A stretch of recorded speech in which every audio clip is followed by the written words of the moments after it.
بسم اللہ الرحمن الرحیم۔ حضرت طلحہ بن عبید اللہ رضی اللہ تعالیٰ عنہ جنتی صحابی کی ایمان افروز داستان، قسط نمبر 4۔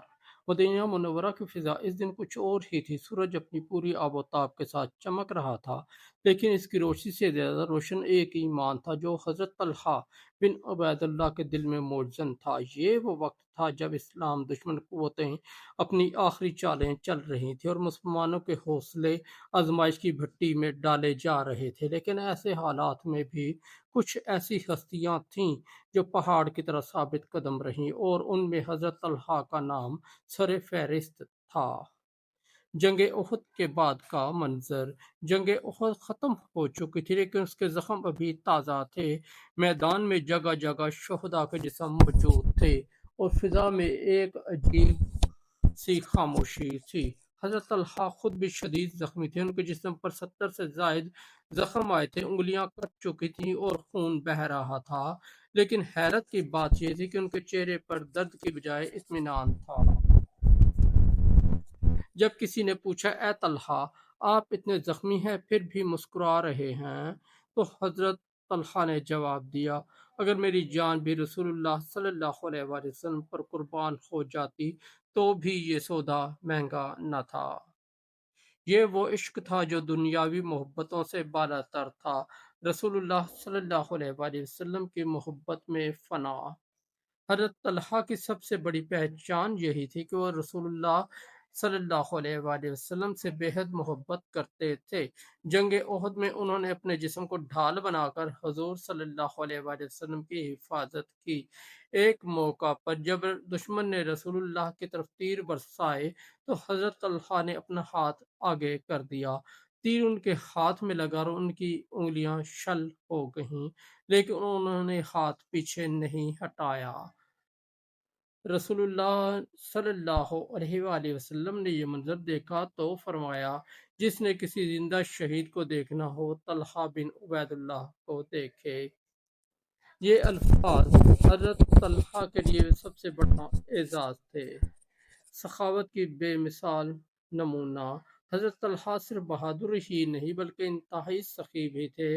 ایک دن ان کے پاس ایک بڑی رقم آئی۔ عام انسان ہوتا تو شاید اس مال کو سنبھال کر رکھتا، لیکن حضرت طلحہ نے اسے فوراً اللہ کی راہ میں خرچ کرنا شروع کر دیا۔ انہوں نے غربا، یتیموں اور مسکینوں میں سب کچھ تقسیم کر دیا۔ ان کی اہلیہ نے کہا، آپ نے اپنے لیے کچھ بھی نہیں رکھا۔ حضرت طلحہ مسکرا کر بولے، اللہ کے پاس جو جمع ہو جائے وہی اصل خزانہ ہے۔ یہ وہ سوچ تھی جو دنیا کو بدل سکتی ہے۔ حضرت ابو بکر رضی اللہ تعالی عنہ سے تعلق۔ حضرت طلحہ کا حضرت ابو بکر صدیق سے گہرا تعلق تھا۔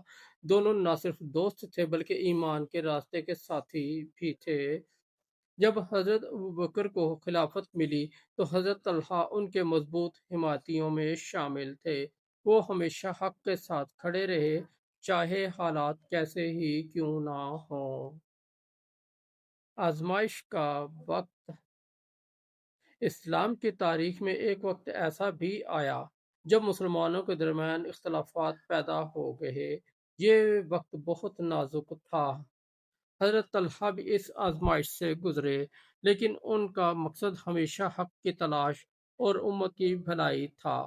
وہ کسی ذاتی مفاد کے لیے نہیں بلکہ انصاف کے قیام کے لیے کھڑے ہوئے۔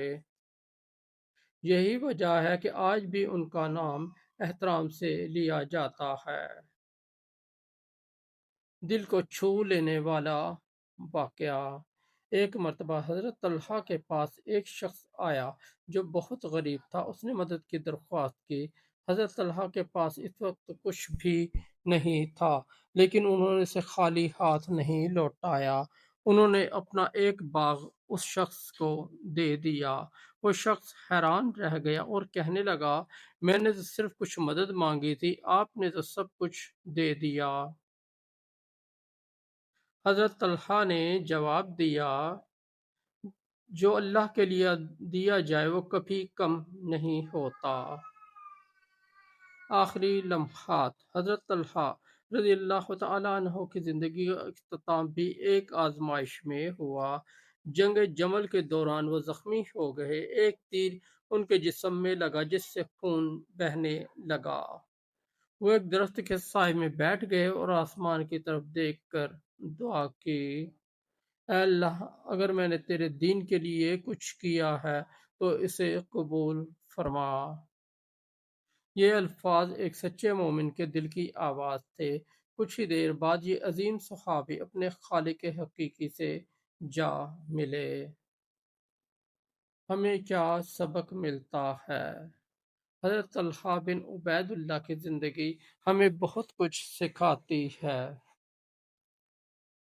اللہ اور اس کے رسول صلی اللہ علیہ وآلہ وسلم سے سچی محبت، مشکل حالات میں ثابت قدمی، سخاوت اور ایثار، حق کے لیے کھڑا ہونا، دنیا سے بے نیازی۔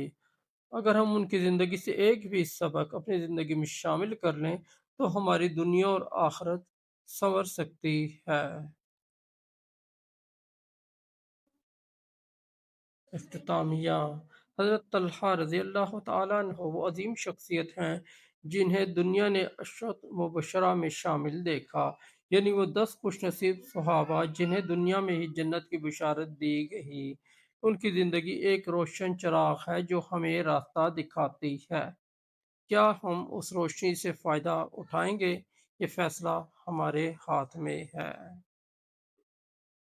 دوستو، اگر آپ کو ہماری اسٹوری اچھی لگی تو ہمارے اس چینل کو سبسکرائب کر دیں، اس ویڈیو کو لائک اور دوستوں کے ساتھ شیئر کر دیں، اور ہمارا دوسرا چینل ہے روشنی ہدایت، اس پر بھی ضرور وزٹ کریں، اس پر آپ کو بہت اچھی اسلامی اسٹوریاں ملیں گی۔